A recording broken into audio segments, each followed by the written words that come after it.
Assalamualaikum, selamat siang. Di video ini saya akan menjelaskan tentang interpolasi yang merupakan salah satu topik dalam metode numerik.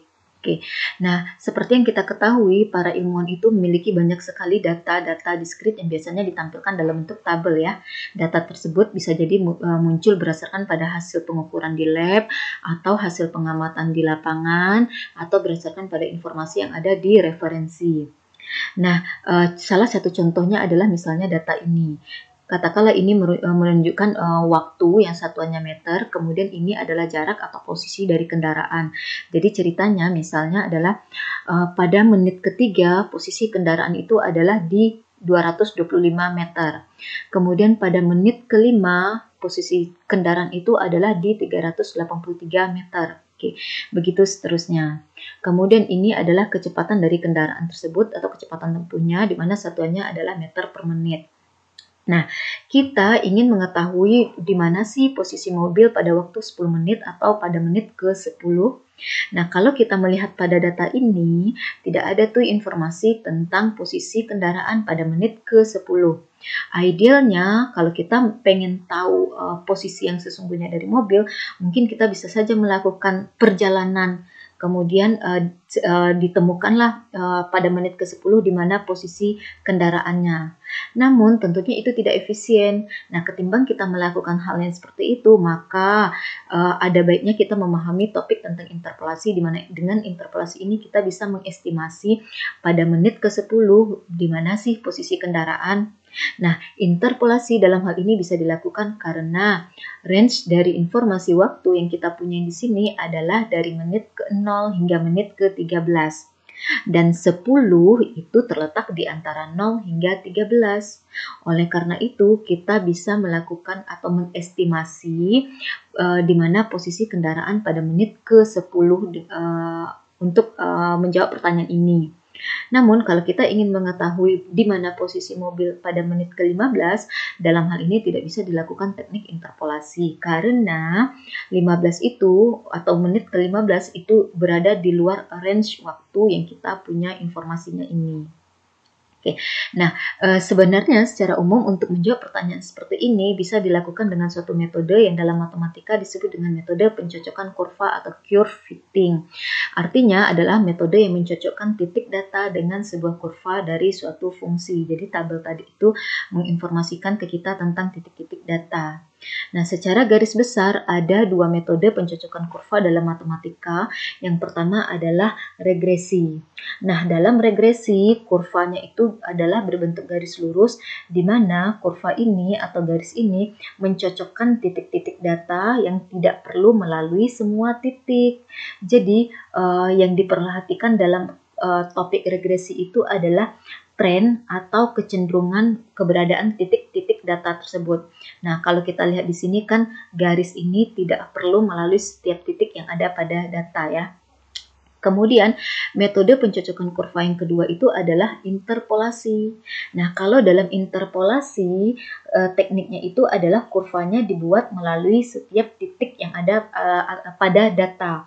Jadi, kalau kita punyain titik-titiknya begini, maka dibuatlah kurvanya yang melalui setiap titik pada data ini. Nah, ini harusnya titik-titiknya dulu yang muncul baru kurvanya dibuatkan ya, karena kurva itu mengikuti plot dari titik-titik ini. Nah, oleh karena itu dalam teknik interpolasi perlu sekali memiliki data dengan tingkat ketelitian yang tinggi. Sehingga kalau kita punya data yang tingkat ketelitiannya sangat tinggi, maka kita bisa dengan mudah membuat kurva yang cocokannya itu atau kurva yang melalui setiap titik pada data yang kita miliki. Nah, kalau kita bisa membuat kurva cocokan yang melalui setiap titik pada data tersebut, kemudian kita bisa melakukan interpolasi dengan sebuah fungsi. Nah, fungsi yang biasa digunakan untuk menginterpolasi adalah fungsi polinom, sehingga nanti interpolasi yang kita lakukan disebut dengan interpolasi polinom. Nah, kenapa harus dengan fungsi polinom? Seperti yang diketahui bahwa fungsi polinom adalah fungsi yang kontinu di setiap titik. Ingat lagi bagaimana bentuk dari fungsi polinom, yaitu seperti ini ya.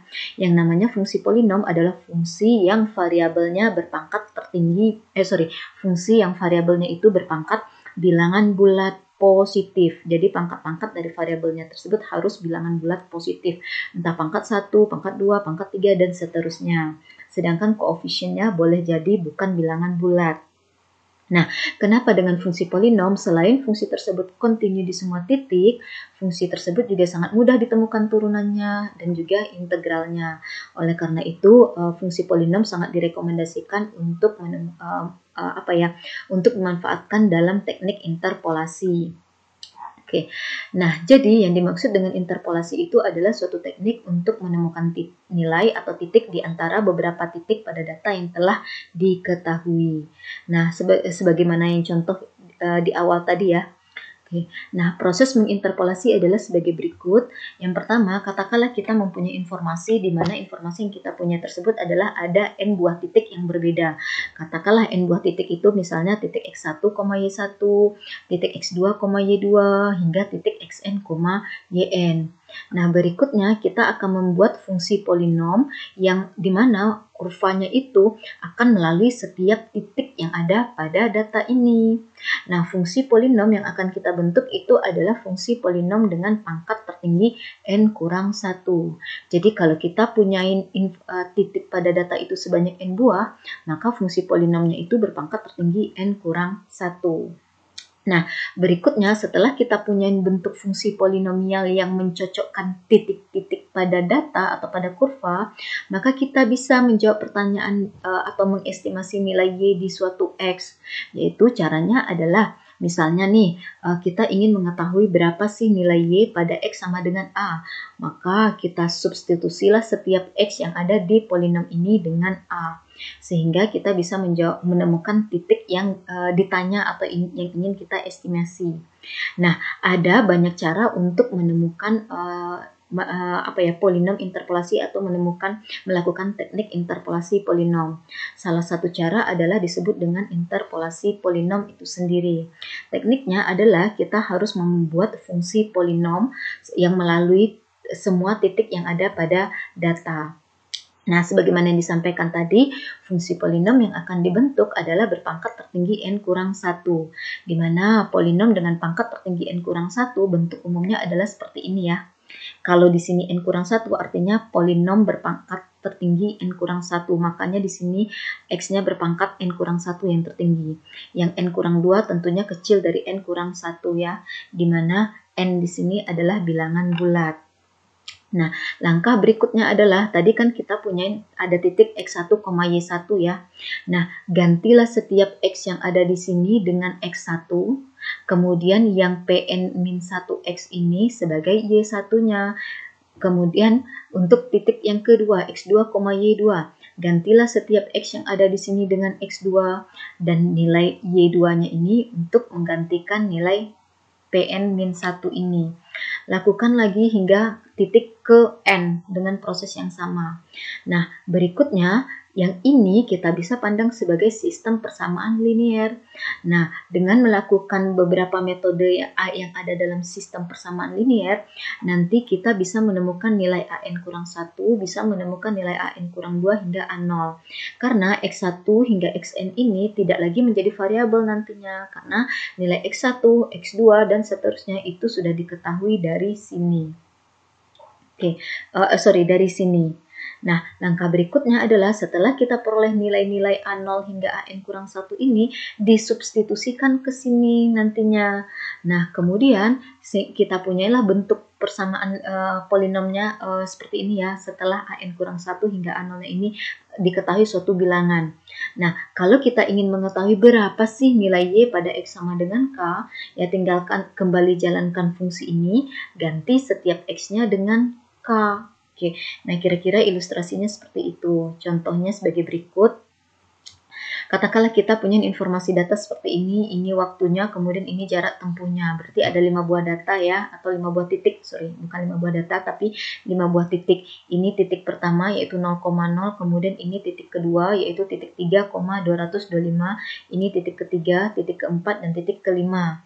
Nah, sebagaimana disampaikan pada konsepnya, kalau kita punyain pada data itu 5 buah titik, maka kita akan membentuk fungsi polinom dengan berpangkat tertinggi 4. Maka di sini dituliskan P4X yang artinya kita akan membentuk fungsi polinom dengan pangkat tertinggi 4. di mana nilai P4X inilah yang menjadi nilai Y nantinya.